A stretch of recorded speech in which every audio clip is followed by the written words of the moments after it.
how you define success is so important. And those little moments that you think don't mean anything mean everything. Different things have happened in life and have taken you down different roads, but you're still that kid. You're still that person with that sense of wonder. The world is tough, but you still have that. And I think to be able to remind people that and remind myself that, that's where success is. That's where freedom is.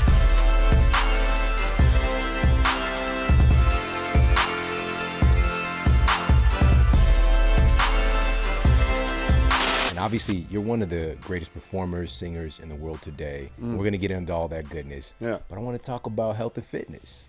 Let's do it. So what got you interested in health and fitness? Man, I when I first got a record deal, I moved to Nashville.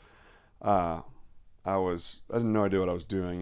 There's thousands of people a week moving there at that point, and now it's like, insane. Yeah. So like for me, it was, I got a record deal, and then next thing you know, I'm on the road 150 days of the year, or 200, actually more than that. It was like 200 some days of the year, trying to figure all this stuff out, just having fun,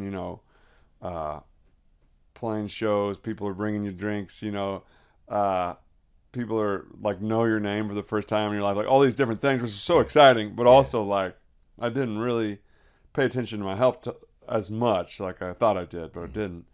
And it started to catch up to me a little bit. I was, kind of out of shape and like not mentally great and all these different things, where it finally hit me.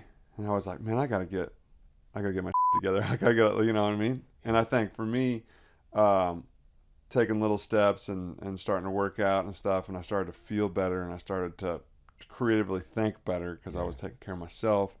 I was trying to, pick up on my sleep, and, I was sleeping like an hour a night sometimes because I was trying to sleep on a bus, which was a nightmare to try to figure out because you're bouncing on the road and all these different things. So I had to really change my lifestyle. And I think once I changed my lifestyle, it really helped me kind of just get my head right and be able to handle that strenuous life of being on the road and making music and everything, and make me enjoy it more. And I'm still learning to this day. It's not like it's a perfect thing, but it helps me to keep moving and pay attention to all that.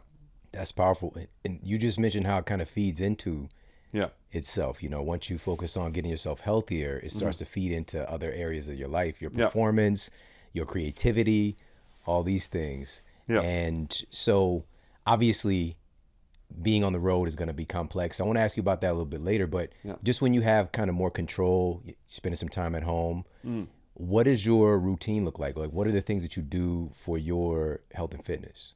So it's always changing for me. I'm always trying to tweak it. I'm big on tools, and that's why I listen to, your show and different shows. It's like, and read and like try to study up, because I can get obsessive about it, where I have to like pull back and be like, okay, let's keep it simple. Yeah. But I think for me to have like certain tools, try different things out. Like I used to get up for a while for songwriting. I would get up and I'd take a bath first thing in the morning. Somehow I would stay away from my phone. I wouldn't touch my phone. I would take a bath, and I was writing a song like every day in the tub, which I don't think I've ever even told that, but that's kind of how I was getting ideas, because it was quiet. I could kind of, so I've kind of switched it up. But now the question is, were there bubbles in the bath? No bubbles, just straight up. Straight water. This old classic. The hard stuff, But but now, I mean, now it's, I get up, I stay away from my phone. I keep a lock on my phone so I can't get on there in the morning. I journal. I meditate. I hang out with my dog for a little while. Get out in the natural light, outside, as quick as I can. And now I've added. I know you're a cold plunge guy. I like to plunge, and that's been a really.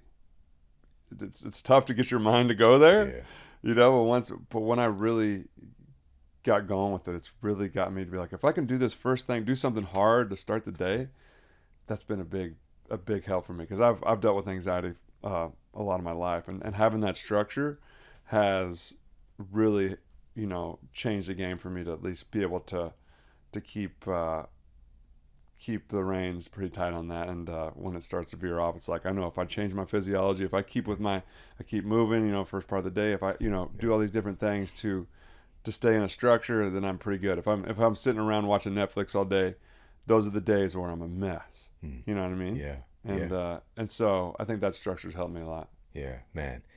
Now on the tactical side, so obviously again, you're about that hike life. And matter of fact, you're just in LA for a couple of days and you're going for a hike, you know. If I take up the car is loaded up right now with some hiking clothes right now. Like I brought it here. I might even change in the studio. Go. Man, you know, for me, being from the Midwest, but also growing up in the kind of concrete jungle, like hiking wasn't a thing to me. Not at all for me either. I knew about hiking shoes from LA Gears. Do you remember LA Gears No, shoes? what was that? They were like some street hikers, right? Really? But it's like it's this crazy thing, is this like movement that happened, you know, with these shoes that were here today, gone today, LA Gears, and they were like hiking boots.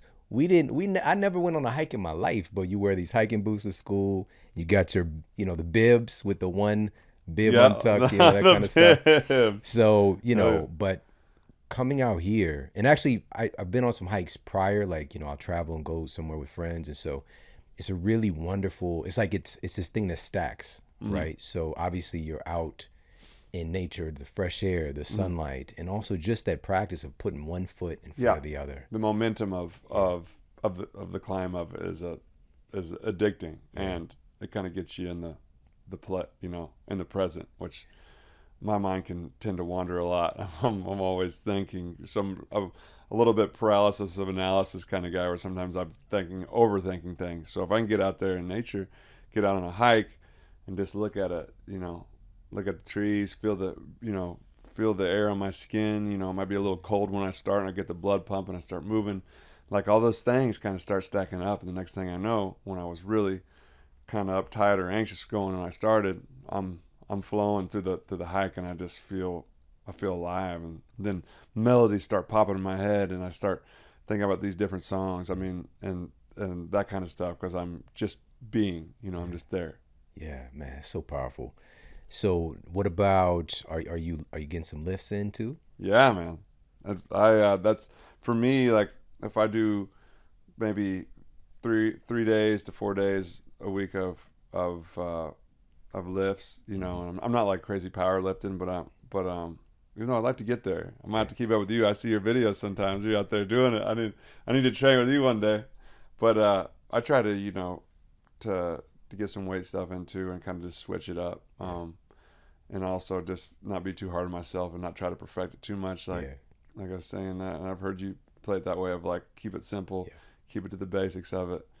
And if I can really slow myself down and do that and be like, and not try to chase perfection because I do that.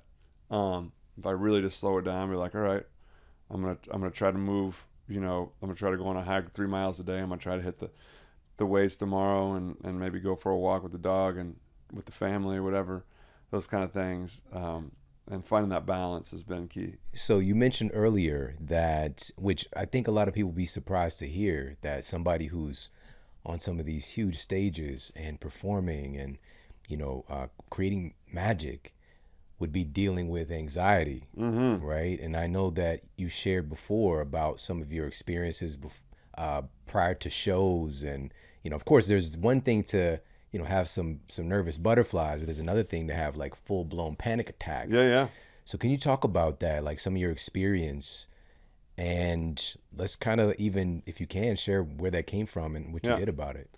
I mean, this is a great, and it's helped me to talk about it too, because and we all have anxieties. It's the most human thing, you know. It's like I think in a world, people are starting to talk about it more now. But I mean, growing up in a small town where I grew up, I didn't know what therapy was. I didn't know. I mean, I might have saw like in a movie where somebody's laying on a couch and they start floating. Somebody does a TikTok clock in front of their eyes, and they, you know, whatever that was. It's like, that's what I thought therapy was. And so, you know, the pressures and the inflicted pressures of music and of life kind of got to me at times, and it really hit me in a spot in my life where in my with touring and with music, where I was at the top of my game, and I was like, I want to quit. I was like, it's too much pressure. It's too much. I just want to do normal stuff. And it's, you know, I think I'm out. I think I might be out. because I was getting panic. I was hardly sleeping. I was just in a really tough spot, and so I had to really take a step back and be like, how can I don't want to retire when I'm 30 years old, but it sounds like a lot easier thing to do right now, and I could just step out and I could write songs at home and live a normal life. And there's parts of that I still like, and I'm trying to find that I'm getting that balance now. Right. But I was really in a place where I was putting so much pressure on myself, and I still do. This is a, and that's what I think I want to focus on now is I can get all these tools and I can get all these things, but it's going to be very human that you're never going to cure it, but you can, show up and show up for yourself. It's like I had a panic attack in Scotland. I was in an interview in Scotland, and I think I had probably 3 coffees. I'm like jet lagged. I'm drinking a bunch of coffee. There was artists going before me, so I'm feeling comparison. I had like a heavy jacket on, so I'm like sweating. So then I'm paying attention to my sweat, and I'm in front of this audience doing an interview. So I have to be really vulnerable in that situation. I'm already feeling really vulnerable, and I never had a panic attack before like that. I've had them like where I, used to go to the ER, like I'd wake up in the middle of the night and think there's something wrong with me. I got over that, and this was a new thing for me, and it was really tough to, go through that interview. It felt like a car crash in my mind. Like it was a very traumatic experience because to me, this guy is asking me a question, this amazing Scottish accent that I couldn't even try to do right now. But he's asking me some simple question that I've probably answered a million times. For whatever reason, it hit me. And then heart starts racing. My mind, is like everything gets blurry. I'm nauseous. All these different things. And I'm just trying to make it through this interview.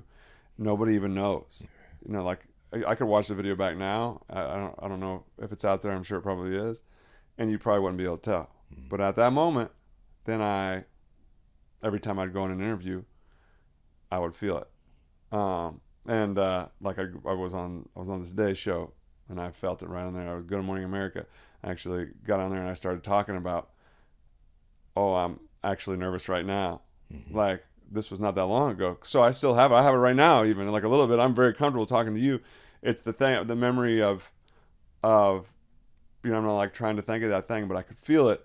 But if I show up and I'm here for it, and I can, just get into the conversation a little bit and know that none of those feelings are going to kill me. And the exposure, I guess they call it exposure therapy. But for me, just showing up and not running from it, because I used to just avoid the interviews. Yeah.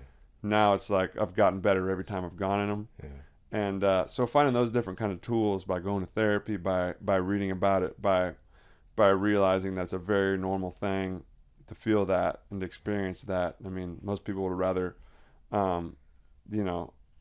be in the casket than read the eulogy, is what I've heard. Like, most people don't want to have that pressure of like being in front of things. So it's like a lot of people are scared of that. It's okay to be scared of that. It's okay to have that fear. And I think my kind of mission became to be courageous and to help other people see that it's okay if they feel those things. It's okay that they're struggling through those things, and that you can still live a great life despite of all of that, and grow from it. And so here I am sitting with you today. I felt a little bit of that, feeling, and I'm still enjoying myself, and then it starts to dissipate even as I'm talking about it right now. Yeah, man, that's powerful. Again, by somebody seeing somebody like yourself, and they can identify, like it makes you more human, because sometimes, of course, this people see you as other than, right? He's got all these things. He's this, he's that. He's so talented. There's no way he would fill in the blank. Yeah. But you just said a key word. You just said normal. Like, it's normal to feel this. Yeah. And one of the big issues, obviously, and something that we talk about, is medicalizing normal. You're coming into it. What I love about you is, like, you gave the setup, like 3 cups of coffee, jacket, sweating, foreign country, jet lag. What do you think is gonna happen? You're gonna feel off at least. This is totally out of your norm. And at worst, car wreck in your mind. Yeah. And people are doing, we do this to ourselves. We put it's a condition. It's a conditional response. Yeah. And it's normal, and that's okay, but it's not saying that there's something wrong with you or that you're broken. Yeah. And that's the thing. You know, like we're all human and we're all complex and beautiful and messy and all Yeah. the things. And that makes you creative, and that makes you be able to be great how you are. Yeah, And that's, absolutely. Yeah. yeah. Well, I enjoy being on the journey. It's tough, scary. No but one said it would be easy. yeah, that's right. Yeah. That's the caveat, you know, and also leaning into this issue as well, because obviously it's at epidemic proportions, Yeah. anxiety, depression, and also comparison. Oh my God. Comparison, like when we're growing up, we can maybe compare ourselves to like 5 to 10 kids in the Yeah, like the neighborhood kid kind that's of the thing. homecoming king or something, or like the popular kids or whatever. Like, there's a small list. Now the list is multiplied by millions. Because Exactly. all you gotta do is get that little thing that you. And we're just, our brains are not evolved to be able to handle that. You know, again, we evolved in groups and tribes, Yeah. you know, small villages, and just kept expanding. But even when we had these highly developed kind of futuristic George Jetson cities, we still didn't get this peek into everybody's life unless they were on TV. Yeah. Right. And so maybe you might see Robin Leach on Lifestyles of the Rich and Famous. It's like, oh wow. Or MTV Cribs. Oh, like, my God. you didn't get to do Cribs. Yeah, right? I know. We're gonna have to. We'll do a special They'll bring it episode back. of the Model Health Show Cribs edition. We're Come gonna come on. to your house. I will. I will gladly do that. We can go through the fridge, see all the stuff. The Absolutely. fridge was probably always my favorite part. Yeah. When they go through the fridge and be like, "What's that person?" Eating? And then like somebody that's like a newer artist have like a ketchup bottle of ketchup and Right. like, Ketchup and water. Maybe a water. Yeah. But just with this tool being what it is, which in a way it's kind of neutral in a sense, because it's really what you do with it when we're talking about social media.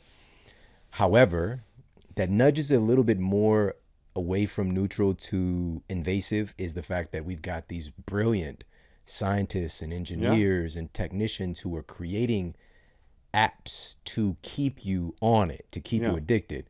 And so with that said, you shared with me yesterday when we were hanging out that, you created this great gift that you were giving everybody, by getting up in the morning and, sharing a song. Yeah. And you created this thing in your mind that you had to do it. And eventually it got a little bit out of hand. Yeah. So let's talk about that. Yeah. So I used to do this thing called bedhead jams. And, you wake up, you got bedheads, hair's all over the place. And I'd be like, instead of like, starting my day by 4, 7, 8 breathing and journaling and staying away from my phone, the first thing I was going to was my phone, and I was singing to it. I was singing to my fans, like, reverse mirror, basically staring at yourself, singing.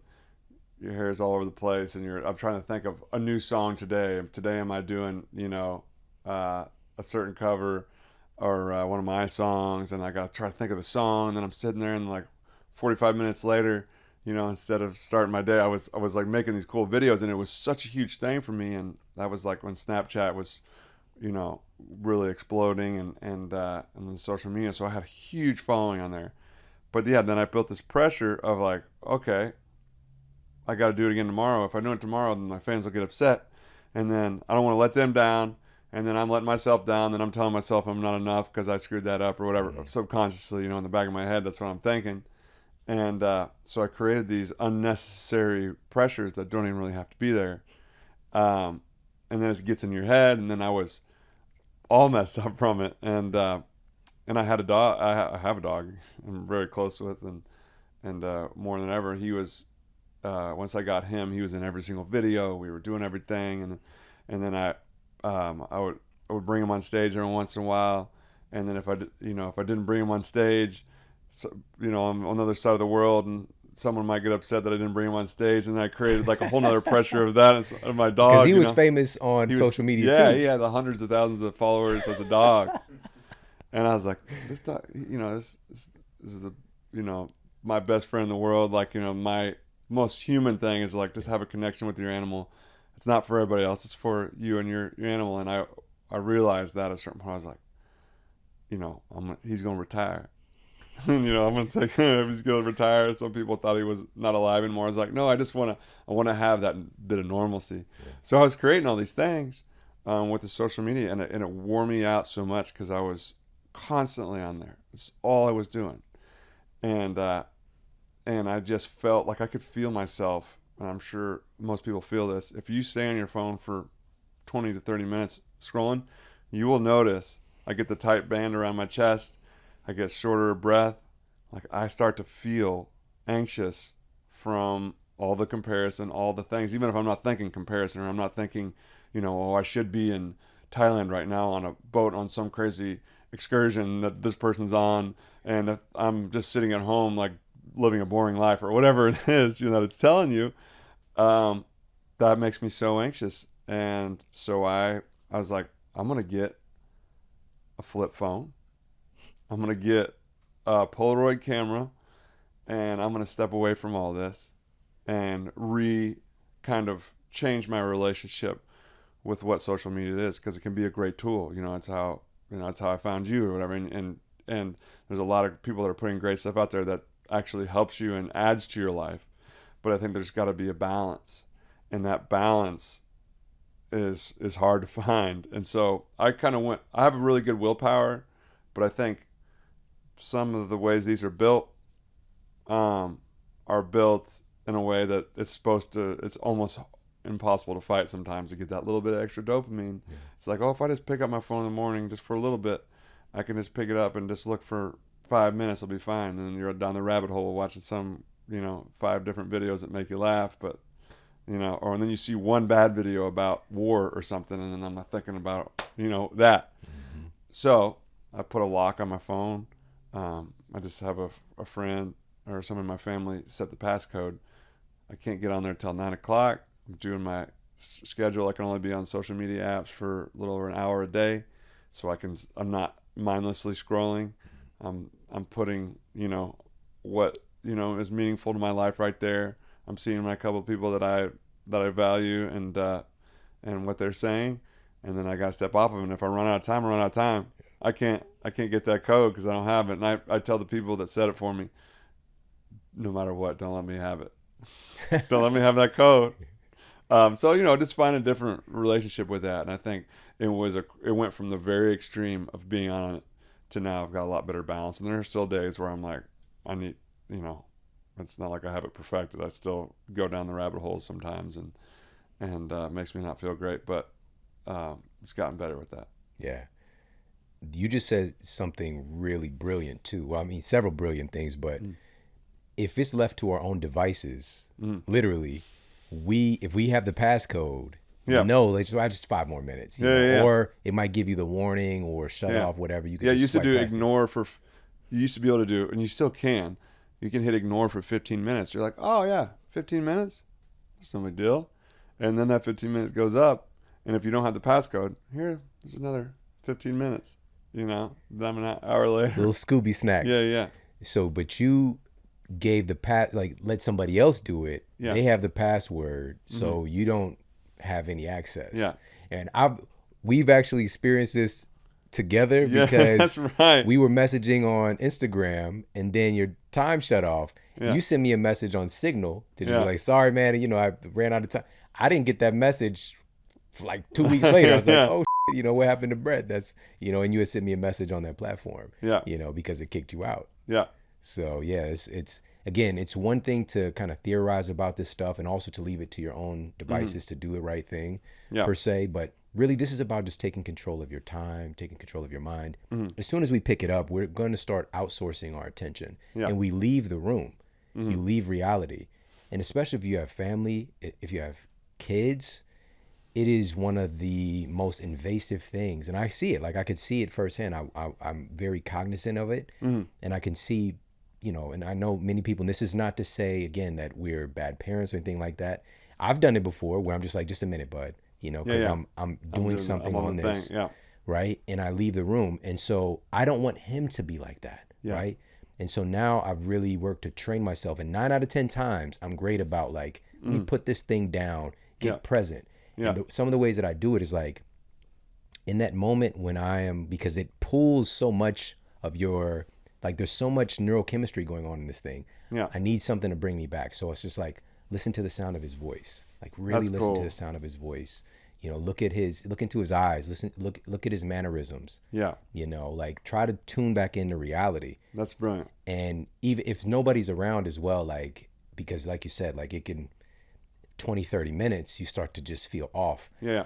It's hardly, and I challenge anybody to say, they've been on one of these apps for like an hour on Instagram. You get off, you're like, I feel amazing. Yeah. Like that doesn't really happen. There's no one's going to say that. So getting off of it, I go outside, I look into the horizon, I walk, get some fresh air. We have to counterbalance this stuff because the screens aren't going anywhere. No, they're going to be like, double tapping the side of your head. Yeah, there's going to be all, hang on a minute, what were you saying? Minority Report, man. Yeah. But with that said, when things like this emerge, I believe there are solutions that emerge with them. And one of them is that, and you've seen this too, there's like a resurgence of spending time in nature and being outside. Yeah. And doing things to challenge ourselves physically to build up that stress resilience. So when you do that cold plunge, you're building up your resilience in stressful situations. Yes. And that's helped me a lot in that way. And, I think it's so important nowadays because I was in Chicago and I was going through the Shed Aquarium there. It's a great aquarium. And I was walking and these baby penguins are in the tank. I was like, this is the coolest thing ever. If I was a kid, I'm already think it's cool. And I walk in there and there's this like 5-year-old kid and he's kind of sitting back away from the window. And these beautiful penguins are right here and he's playing like a gameless phone. Yeah. And, at that one point that was, this is the real thing, but it's not that thing. So like finding those, and I can imagine because it's easier I understand how hard parenting is to get the phone. It's a new challenge that we're all kind of finding. And, you might get more dopamine from the thing that's not real on your phone than the thing that's, little penguins jumping around in a little fake igloo thing in the at the zoo. So it's interesting. That's a great like observation, right?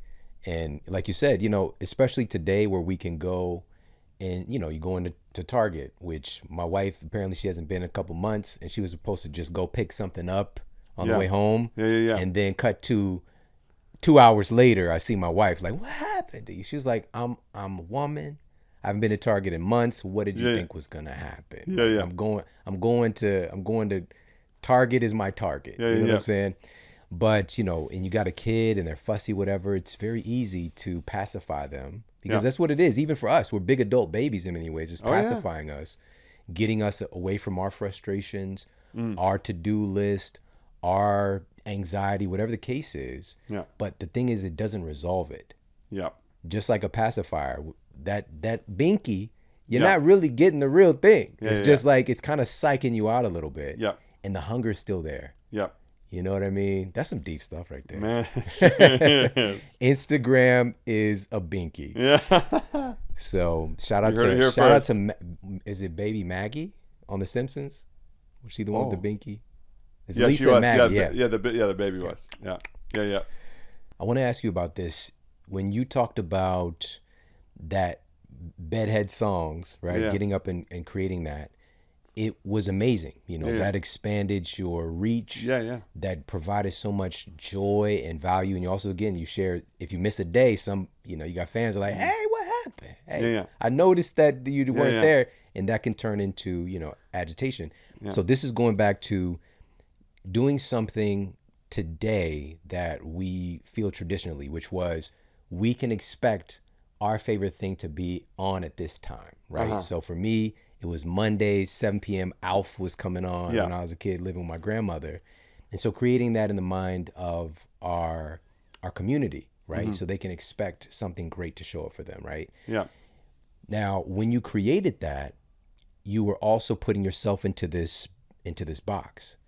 And humans, we need boxes to operate within. Yeah. Because we want freedom. When we don't have structure and boundaries, we tend to be all over the place, literally. Yeah.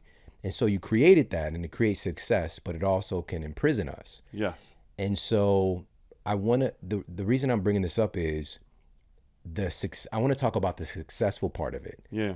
Which you being a creative, you being, in many ways an entrepreneur, we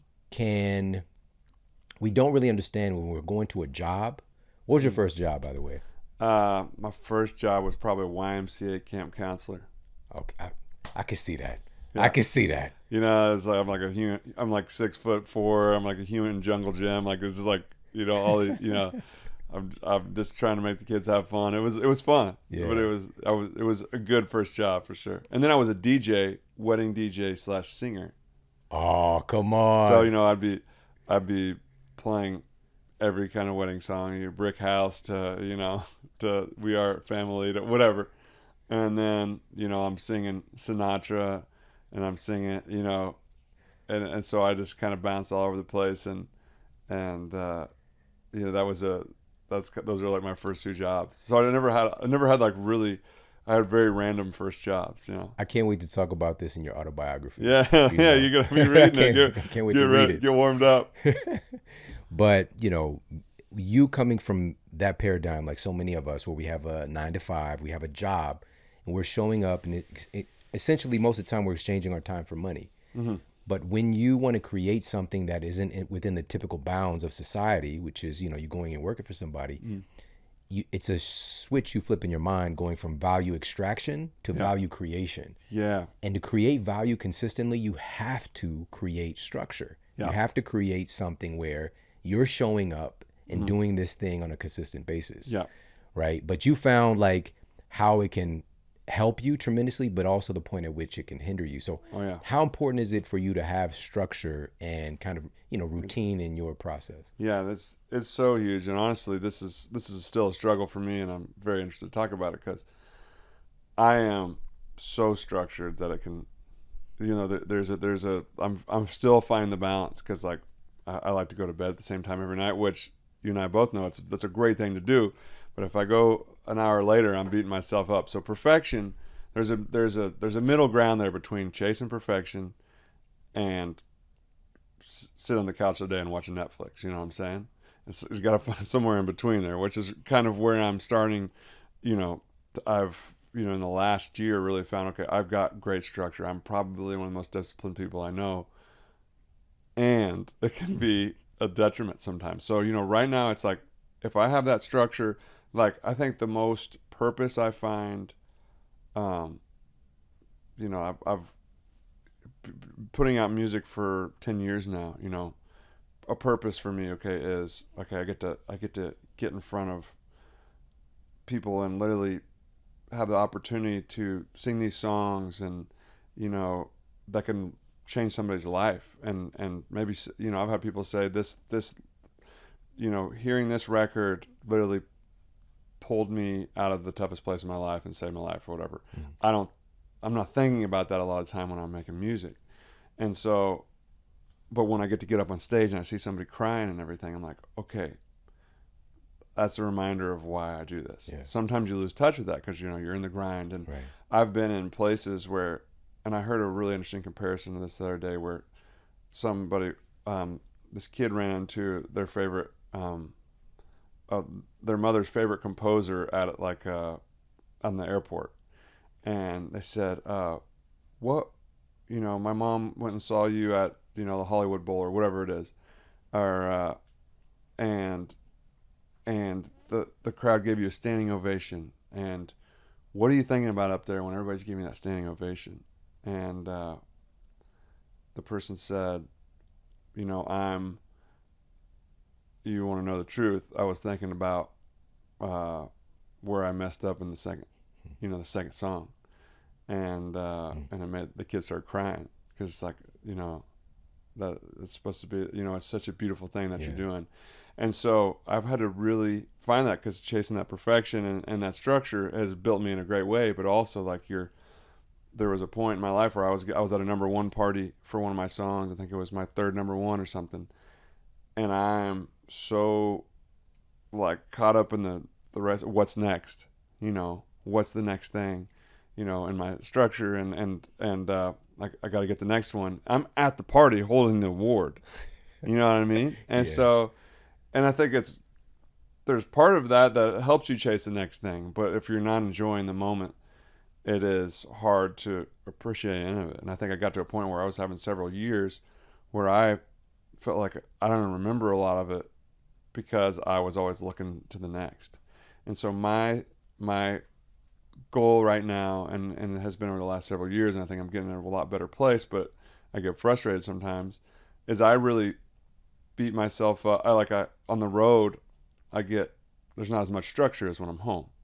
But when I'm home, it's like, I can wake up today, I can write a song. I got this, I'm writing with my favorite writer today, especially if I'm like writing towards a record. Like when I was writing for Songs About You record, my new record out there right now, I was getting up every morning, I was doing the bath, I was singing in the bath, I was getting these ideas, I was getting excited. I would record on, I had a little recorder device, or record on my phone, and I would get excited, and I'm like, okay, I got this whole picture to paint, and I had this whole idea called Songs About You, and I show up to these songwriters and say, I got this idea called Songs About You, this is what I think about the verse here, and then we all start kicking it around, and then by the end of that, and an hour and a half later, we've got, an incredible song, and so I'm striving for something, and I think when I have that purpose, when I have that chase, that's when I do best. When I'm away from that, it's where it starts to, like, I start to lose my purpose, a little bit of my touch. And so I've really had to really zoom in on that lately, and I'm actually in the middle of that right now, and I want to be completely honest about that because, but I really, it's helped me to really step back and look at it that way. It's like, okay, I just put my record out. Now it's, I'm on a break from tour. I'm about to go into this big Christmas tour. I want to enjoy that instead of, waking up in the morning. I don't get to play till 9:00 tonight. I got to figure out what to do from 7 a.m. to 9.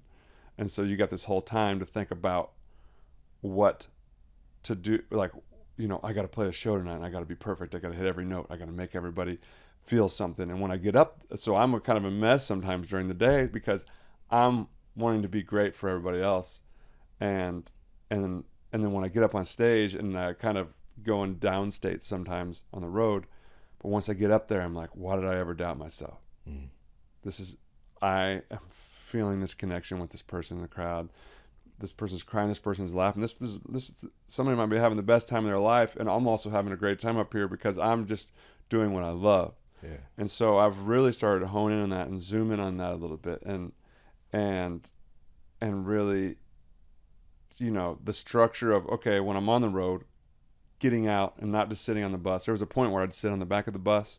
I would be like, there's a closet in the back of the bus, and I used to sit like in the back there and just like white knuckling, like, till I'm going on stage, and I was just so pressure, and I still have some of that. But now if I get out and I get up, I do my journaling, I go on a hike, I take the focus off myself a little bit, and have a conversation with the band and stuff. I'm still learning all this, but instead of just trying to be perfect with it. So I'm finding the balance, but I think structure is so important as a creator, but also stepping back and being like, let the thing that you do be the thing that you do, And so it's kind of all over answer, I know, but it's kind of where I just hope it humanizes the thought that we're all kind of trying to go for something, and you can't always exactly have it pinpointed. But I think the fact that you're willing to go down that journey and willing to take a look at it and say, I don't completely have this figured out, but I know exactly what I want and where I want it to go, and I need to be a little more gentle on myself, and my heart and my soul, and realize that what I do is a beautiful thing, and a lot of people support that. I got to be there for myself so I can be there for everybody else, and I'm finding that dance right now. Yeah, that dance. It's the dance between accomplishment and fulfillment. Yes. Right? So we have these personality tendencies, it could be a nature versus nurture thing where we're really driven towards accomplishment. Again, what's the next thing? Yeah. And then there are other folks who are more content with life and with how things are, and they're more fulfilled just in the day-to-day. Maybe it's just, again, spending time with their kid, or, whatever the case might be. Just fulfillment is more on tap. Mm-hmm.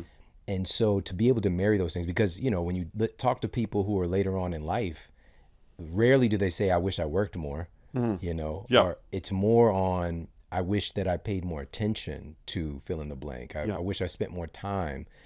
And, being able to keep kicking the ball forward, right, moving the ball down the field, And at the same time, for me, I'm very similar. So like as you're saying this, it's just like, yeah. Yeah.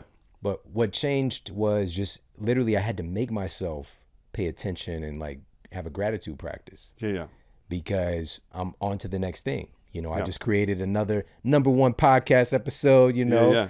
and I used to post those all the How time as about the well. next one or whatever is what you would use? Yes, Yeah. I gotta Well, do I gotta hold that up, or whatever. the next creation, and Yeah. I'm excited about it. I love doing it. Mm-hmm. But what about the joy of like appreciating that moment, Yeah. right? And the thing, and you've experienced this as well, is like it brings about so much more connection to when I'm doing the thing. Like I remember why I'm doing it, Yeah.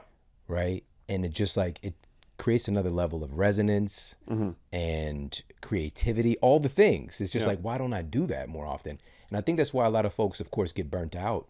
Yeah. And especially in the entertainment field too. It's just like always trying to the next thing, Yeah. and not really. And it's never gonna give you. It's never gonna.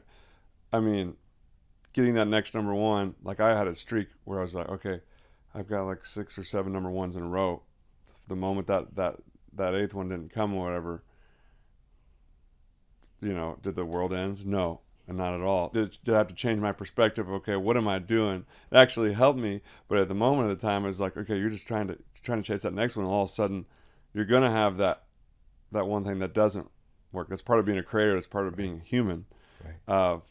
The failures and the mistakes, or it's not even a failure. It's just it's a learning moment. It's a teacher, and I think also like how you define success is so important, and I think that for me is something that I'm still learning. But when I was going into 2020, 2020 I was had this big tour coming and everything, and then obviously we all got hit with what we got hit with and didn't get to play shows for a long time. The purpose of everything in my mind that I do. And I had this record. I'd already been off the grid before we all had to go off the grid. Yeah. So this is when I had got that flip phone and did all of that. And I made this very profound record called Sunday Drive, and still one of my like most vulnerable things I've ever put out. And I put it out at a time where I couldn't promote it. I couldn't do anything with it. You have to tour this kind of record. It's not chasing, like, I'm not just putting out songs that I'm chasing to go #1. I'm putting like my whole heart and soul, and really a reflective record.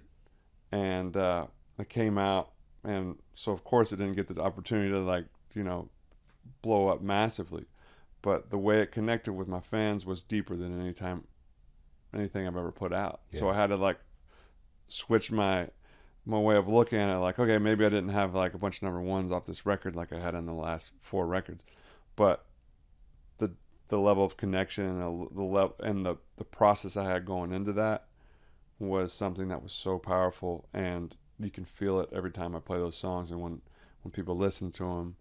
And I think so defining success has been a dance I've been really zoning in on the last couple of years, and it's really helped me even going into this new record, Songs About You, that I just put out. And like, okay, I'm doubling down on my heart and soul on what I did. I'm going to get even more vulnerable than that last record. And if I get #1s from it, that's great. But more importantly, am I loving the music I'm making? Not that I wasn't loving what I was before. It's just I've grown up. We're all going to change how we do things, and we kind of zoom in the lens a little bit of what we do, and sometimes some of it works, and sometimes you listen to your heart. Sometimes you listen to, okay, maybe I need to change this type of song a little bit. But I think finding the heart of it and finding the success for me has been, how do people feel when I play this music when I'm out there, and I know that I get all these messages. This song saved my life. I heard I was going through a breakup, and I heard Songs About You, or I heard the song Hideaway, and I was just not doing nothing but working. And then I heard the song Hideaway, and I reminded myself to go on a drive this weekend just for me, and to take time for myself. And that gave me a perspective on life that I needed so bad, that has changed the way I view the world. And I've seen that kind of stuff, and I'm like, oh yeah, that's what it's about. And that's what success is. And and so I really had to have some hard schooling on that. But I'm glad I got to learn it that way, and still learn it every day. Just like, music is the soundtrack of our lives. Mm-hmm. You're doing that for people, Mm-hmm. like that's so profound, man. It's a very, very special gift, It you know. is.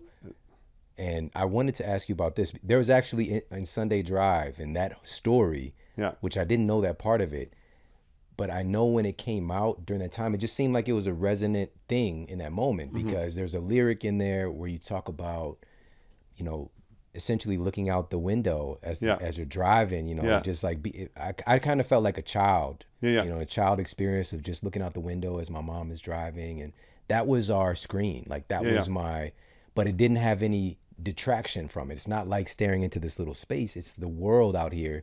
This is the screen I'm looking through as on this drive, and just like everything is so grand and so diverse and so everything, and it's just all Yeah. there, and that's what I picked up. And also it coming out at the time when we might have got pulled away from that, Yeah.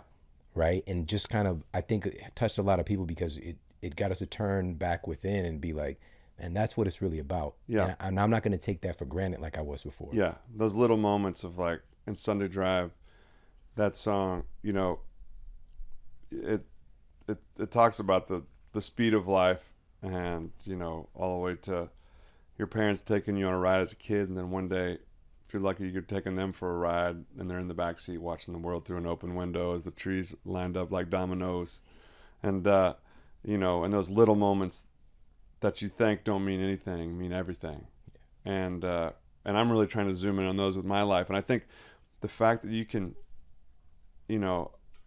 as an artist, as a songwriter, be able to transport someone to a place where they were free and they were vulnerable and they were real at a time where they might be as far from themselves as they possibly are and they've ever been. And the fact that you can go and you could take them to that place and make them feel that's, man, that's, I mean, I'm just clicking with me right now. I'm trying not to get emotional from it because that is the beauty of it. Yeah. That is the beauty, is I can show somebody that still exists, that part of your heart is still there. You're not any different than that person. You might have, different things have happened in life and have taken you down different roads, but you're still that kid. You're still that person with that sense of wonder. The world is tough, but you still have that. And I think to be able to remind people that and remind myself that's where success is. That's where freedom is. Yeah, man. For so many people, they hear one of your songs, it transports them to a certain moment. Mm-hmm. And I know that you got a lot of that growing up too. Mm-hmm. I know that I did. Yeah. And I want to talk about how music happened. Like, when did you fall in love with music? Mm-hmm. And when did you know that this is what you were going to do? Man, I was part of the kid that gets nervous in these interviews or whatever, because I was just talking about how there's still a huge part of us that is that kid. We just lose a lot of it. I started to learn that, when I was a kid, I would sing like I'd be outside that door over there, and like everybody knew I had a cool voice, but I was so nervous to stand in front of people. I'd stand on the other side of that door and I would sing, but I'd be like, oh, and I had this voice. I was like 5 years old, and I wasn't 6'5" at that point. I was really tiny, and I had this huge voice, and people would just be blown away that I had this big voice like this. And so they'd pay me like $5, and I'd sing the national anthem or take me out to the ball game. Those were my two hits at that time.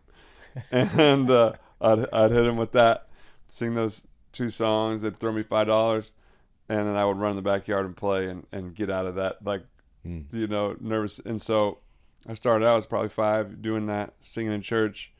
And I slowly started, like, as I was singing in church, I would start to get the feeling that the crowd actually wants me to succeed. They don't want me to screw up. And I still have to remind myself that to this day. Like, I'm really nervous up here, but everybody's watching me, is feeling something when I'm singing. They're here for me if I screw up too, or whatever. They're not gonna be judging me the way I'm judging myself. And I do this all the time still. But as I slowly started to learn that the next thing you know, I would sing. I'd look up a little bit more instead of staring at my feet. And then I started to get into this groove. And then my mom brought home a CD one day of a song by Bobby Darin called "Mac the Knife." It was like a big band song, and she started bringing me these like. My grandfathers both listened to a lot of like Sinatra growing up, and I would ride around in the car with my grandpa, and he'd be playing this old music. And so like then it was like old people music, whatever, but it was like cool because my grandpa listened to it. So my mom brought that home to me. I was like, I don't know, Mom. My friends are all listening to like, you know, Backstreet Boys and Boys to Men and Garth Brooks and that kind of stuff. You know, not what Grandpa's listening to, but okay, I'll give it a shot. And I learned some of this, you know, Sinatra kind of stuff. And I go singing at a talent show, and I have like a top hat kind of thing. I'm all like I hope this is going to come back to haunt me one day, but I'm totally fine. I'd post it right now. But anyways, I went up there and just slayed it, and I was like sweeping the talent shows across, you know, central Illinois and winning all these contests because I could sound like this old soul singing this music. And it really made me, the next thing I know, instead of being that kid standing at the floor, I'm like riding on the back of golf carts singing as they're driving me around. Like, you know, I'm like, this is my expression. This is me. And so one thing led to another, and you know, I was a small town hero. Like I was the kid that could sing in my town. Then I had to go show it to the world.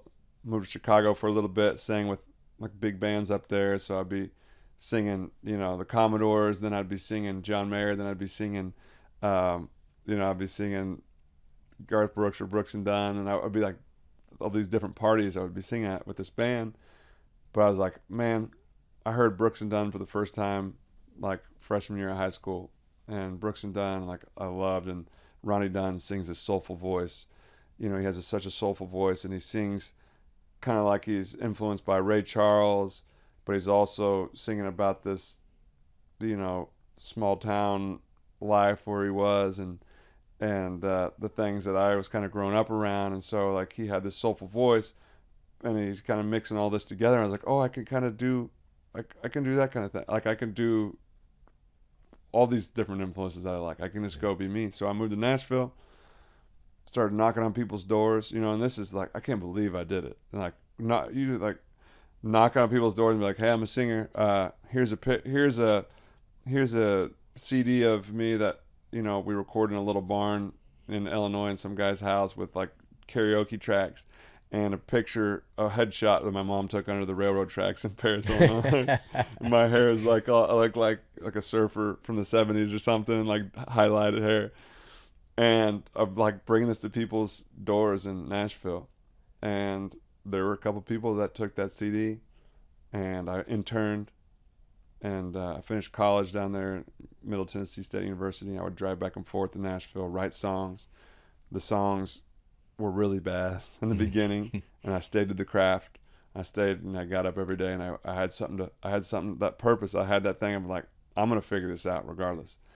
Kept writing. My voice started getting better. I started to find out more who I was. Then I signed a publishing deal. I was writing songs for a living, maybe making a very small amount of money, but I was making like, but I was the happiest. I still think to this day, some of the happiest moments of my life were having nothing and going after everything with no fear, you know. And then I got a record deal.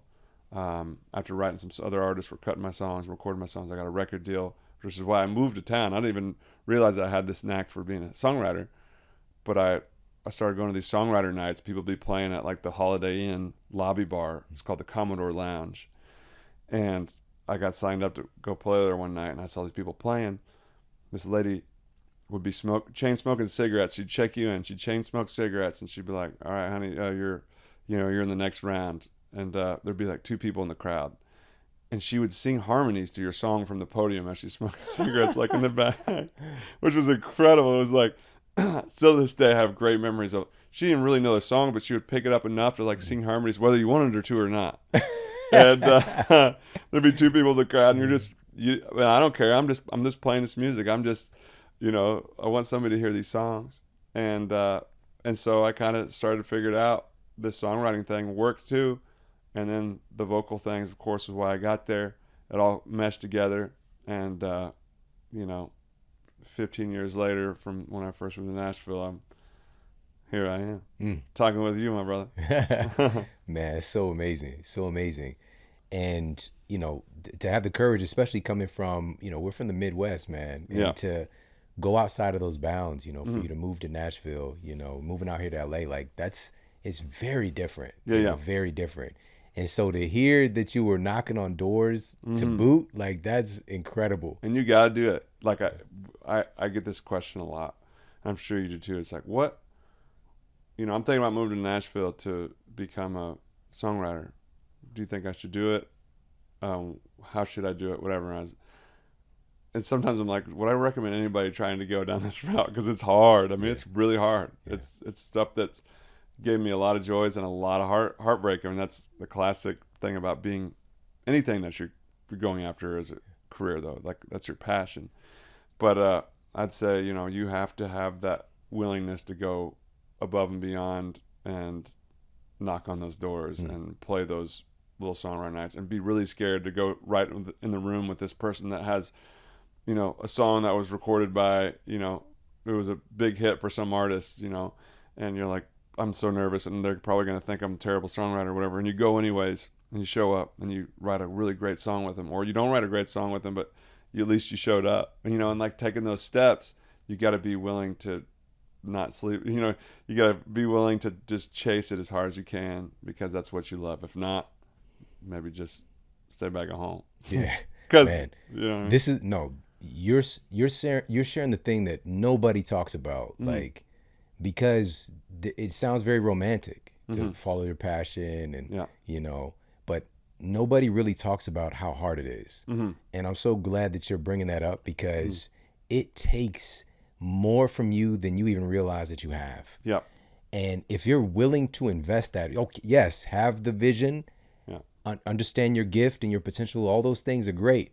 Yeah. But you have to be willing to extract more from yourself than you even know that you have. Yeah. And to be able to, because most of the work, when you're standing on stage in front of thousands of people, all of the things that put you in that spot happen behind the scenes when nobody's watching and you're not getting any accolades. Nobody's clapping for you. Nobody's cheering you on. Yeah. You're fighting with yourself. Yes. A death match. Yeah. Right. And that's the part that people don't understand. If you are willing to invest into yourself, into your craft, all of those hours behind the scene and not look for somebody to come and, give you a stamp of approval, despite that. And matter of fact, people giving you the opposite of that. Yeah. And to keep working and to keep focused on why you're doing it. Like, that's what it's really about. And so giving people that, give them that prerequisite, hey, listen, this is way harder than you think it's going to be. And it's not a guarantee at all. But if you're willing to grind it above and beyond and go through a lot of discomfort, that's why I like of getting in that cold plunges in the morning. That's another thing for me to do. It's like you got to be ready for that major discomfort and a lot of rejection. And when you get success, you're still going to get that. You know what I mean? Let me ask you about your influences, right? Yeah. So you mentioned Frank Sinatra. Yeah. You mentioned Backstreet Boys and Boys to Men. Your palette is so diverse, and that's one of the reasons we really connect too. Yeah. And us being from the Midwest, when I saw you yesterday, he was like Nelly. Because our first concert was Nelly. Your first concert was a Nelly concert? I didn't know that. You asked me what my first concert was. Your first concert was Nelly. Nelly in Champaign, Illinois, at the Assembly Hall. I saw Nelly, and so I grew up, listening to what was ever on the radio. Actually, what I started listening to was the Eagles, Aerosmith, REO Speedwagon, CCR, these different bands that my mom and dad were listening to, and then I got into Ray Charles, and I got into Boys to Men was one of the first CDs I ever had. I had Green Day was one of the first CDs I had. So MC Hammer, I remember I had the MC Hammer album. It's kind of all over the board, which is a beautiful thing. Like just hearing all these different records. And then once I heard, like I said, once I heard Brooks and Dunn, and that's when I got into country music, and it all kind of locked in of where I was going to go after. But really, it's never been like I just want to be a country artist or whatever, because I'm about to embark on the I'm about to embark on the Glow tour right now, and it's all big band. It's big band music. It's jazz. It's nothing to do with country. It's just another part of my soul. That's what I grew up. That's what I started singing, and such a huge part of who I am. And when I went and made the record, I was like, if I'm gonna do this, I'm doing it exactly, how I want to do it. I'm not gonna try to put a little steel guitar in there or like whatever. This is a big band record, and as long as I could go do it the way that I knew I could when I was a kid, people are gonna. It's who I am. So no one's gonna guess like, oh, this is just some this guy trying to be like a karaoke singer doing it. And when I put it out, it exploded like in a way that I couldn't imagine, because it was just real. And so it's like, I think for me, it's been not being, genre specific, or like you can only do this thing. I want to do a lot of things. I want to show a lot of parts of who I am, and they all are. Just like the countryside's a part of who I am. This big band's a side of who I am. I've got so much, I still want to give from all that, and so it's a lot of fun. I'll be, up there in a velvet tux in about, here pretty soon, and singing with the horns blazing behind me, and snapping my fingers and feeling that big band energy. And then next year I'll be doing some stuff that's acoustic driven, and that kind of thing. And that's a beautiful thing to be able to do all that. And so all that kind of came from a lot of different influences. Yeah, man. That's the tweetable for today. Big band energy. Big band energy. We got that BBE in here today, big boy. Big band energy coming at you on the Glow tour. So, this is so cool, because with you doing this, you're bridging so many people into other experiences of music that they might not even realize that they love. Yeah. And it's because it's you. Right. It's just like, it's all there in your voice, and the texture and the experience, all those things. And you could look at, just throughout history, those people that have bridged over different genres of music. A person jumps in mind like Shania Twain. Yeah. Right. Like, I grew up with my grandmother. Like, I grew up just hip hop and R&B in one household. Yeah. In another household, nothing but country music. Yeah. And so, but then I kind of rebelled against the country music, because it was, forced upon me on 3-hour car rides to the country, Piedmont, Missouri. But then with Shania Twain hitting the scene and being able to blend like these big epic love ballads and these, you know what I mean? There's like this pop feel to it. And then I actually worked at the hockey arena in St. Louis. And so they would play like, some of her songs, especially like, kind of getting things going, like I think it was Give Them Your Best Shot, or Hit Me With Your Best Shot, right? And so it's just like, it's this vibe, is like, it became pretty epic. Yeah. And I worked there during the time we had Brett Hall, Wayne Gretzky was on the team for a moment. It was what nuts. A gig. It was nuts. I was just, I was in high school, man. Yeah. And, but having that experience that brought me back to like, wait a minute, I actually like country music. And then so I started to remember those feelings and those songs. Like, wait a minute, the Judds were pretty epic. Like, that's that's a great song. Yeah. Reba McEntire, that's a great song. Yeah. And so, I'm excited for you, and I can't wait to experience it more myself. But this is leading to one of my most important questions I want to ask you about today. And this is for everybody, because through all of this experience, you mentioned basically finding your voice. How important is it for us, especially today, to find our own voice? Oh man, it's everything. I mean, my favorite artists have been people that are unapologetically themselves. I mean, like, no matter what you do, it's like when I listen to Shawn Stevenson on the Model Health Show, it's like you have your own beat, you have your own style, you have your own thing that's different than anybody that's doing what you're doing. It's just like my favorite songwriters or singers, they do something a little bit different that really makes them stick out. It's like Springsteen, he didn't even have a number one and he's one of the biggest artists out there, he's so unique, and he's not like he's a different kind of singer. You know, he's got his own thing that nobody has. And I think finding your thing that makes you you is so important, and sticking to it. And it's not always the popular thing. It's really easy to jump on and follow. And you know, all of us have been guilty of parts of that in our lives. We're like, oh man, well this is working for that person. Am I supposed to do that? No, do your thing, because it will keep you up at night sometimes. And you'd be like, and it's easier way out to go the other way. But you're going to be a lot more happy with yourself and your purpose and who you are if you stay who you are. And those little voices in the back of your head will show up, and they will hurt you. You know, they will come after you. But I think, you know, to be able to stand strong and kind of just be there for yourself and say, no, this is who I am. This is what I'm going for. This is the music I make. This I know, and I believe in it. And getting the right people around you that believe in you for the right reasons, you know, is that other part of it. But you got to believe it before everybody else. And I think that's where the win is, and that's where you get your voice.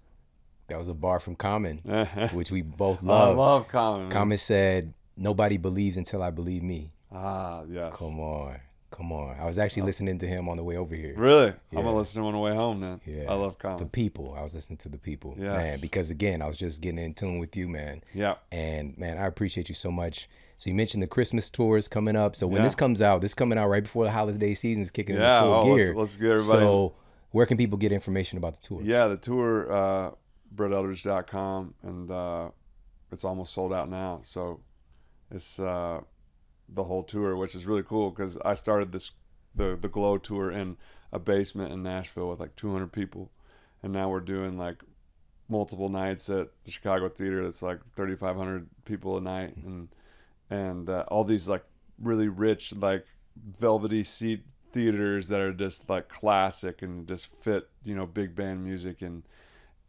so you can get those tickets on BrettEldredge.com. You can find me when I'm present on social media at Brett Eldredge. I'm on there, you know, trying to share the real parts of my life, get honest on there, and yeah, come see a show either this year or next year. I'll be back on tour next year, but yeah, this tour, I'm really excited, and I'm really kind of zoning in on my purpose of why I'm going on it, and I could bring a lot of joy to a lot of people at the holiday season when we all need a little bit of a reminder that we can still be kids and still feel that magic in our heart. And so that's what I'm searching for, is that magic in my heart, so I can bring it out in everybody else. Hey, if you like this video, make sure to check out this video right here. What if I told you these are diseases of skeletal muscle first? And that obesity, diabetes, heart disease, cardiovascular disease begin in skeletal muscle first. Insulin resistance begins in skeletal muscle first. And if we care about root cause medicine, then we have to care about skeletal muscle.